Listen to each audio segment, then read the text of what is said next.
Yo, what up, everybody? So, it's Matthew the Barber here. Just wanted to talk to you real quick. Why I became a barber.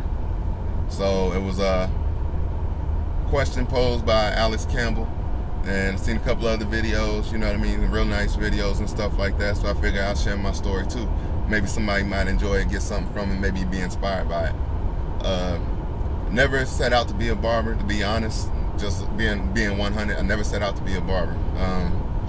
My path, the way it happened for me, man, was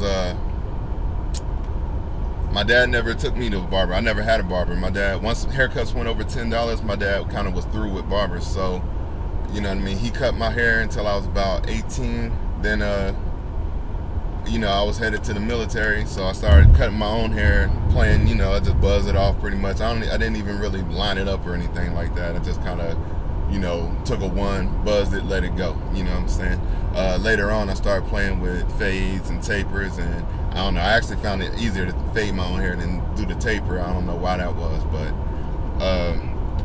then friends, family members, stuff like that saw that I was cutting my own hair. I don't know. I guess they thought it looked decent or something like that. So started cutting friends and family, things like that. But never planned to be a barber. You know what I mean? It never crossed my mind. After the Navy, I did 5 years in the Navy. I went to college for human services, which is probably like social work. You know what I mean? So I was doing that. Worked a couple of jobs there. I've been working in the field for a while. I still currently work in the field. I barber part-time. Just not really finding the jobs as fulfilling as I was hoping they would be. I was hoping to go home with the warm and fuzzy every day, but I actually found it being a lot more depressing than I thought it would be. And I never really made the money that I thought it would be. I definitely didn't make the money that that it cost to get the degree. So it is what it is. You know what I'm saying? I ain't crying about nothing. So anyway, I was working this last job. I was working in corrections. I was working in a halfway house, and it was a pretty good job. We brought it. We started the program, so we were in that first line of first wave of employment, and it started out great, man. Everybody getting along. The job was cool. Then after about that year mark, people started getting disgruntled. I mean before the year mark, but it just got real bad around that year mark. And I remember coming home, I'm miserable. My wife is tired of seeing me miserable. I'm praying, I'm seeking God. I'm like, I don't know what to do. I'm miserable at this job. Whatever, My wife is like, well, what do you want to do? I'm like, what? I think I need a trade. I think I want something, I can do and I can take with me no matter where I go. Nobody can take it from me. And something like that. But I don't know what I don't know what I want to do. And she was like, well, what about cutting hair? You've been doing that for a minute. I'm like, I ain't really take it too serious at the moment, but I didn't cast it off either. So she finds this barber school, it was about an hour away. So we go check it out. I'm there.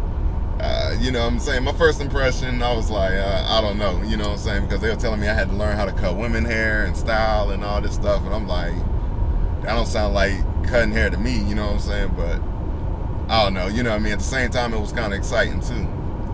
Well, I went back home, I prayed about it some more.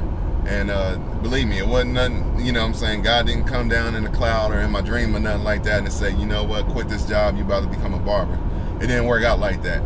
But a couple of weeks later, what happened was, I'm at work, everything's cool.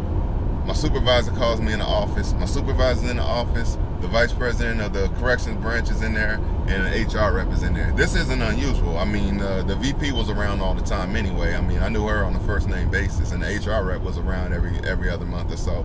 So, I mean, I ain't thinking nothing. I thought maybe we were just going to sit down and have a discussion or something like that. Turns out I was laid off. So, I got laid off August 31st, 2010. Turns out the very next week, a barber class was beginning at this school that I went to check out. So, it was just like, I just took it as, that was my sign right there. So I went to the school, I completed the program, and I was like, the way I felt about it was so far and above what I expected. I didn't expect to feel so passionate about it. I mean, it just like completely changed my outlook. And so it's been a year, you know what I'm saying, since I graduated, and I love cutting hair so much, man. I just can't really picture any other profession that I want to do. There's nothing else that I can do day in and day out and feel the way I feel. You know what I mean? Every day, I'm never angry to go in. You know what I'm saying? I'm never tired. I never look at the line and see 5, 6 heads waiting. You know what I'm saying? And feel like, oh God, I'm never gonna get out of here, or something like that. It's just like, I don't know, man. I could do this all day, man.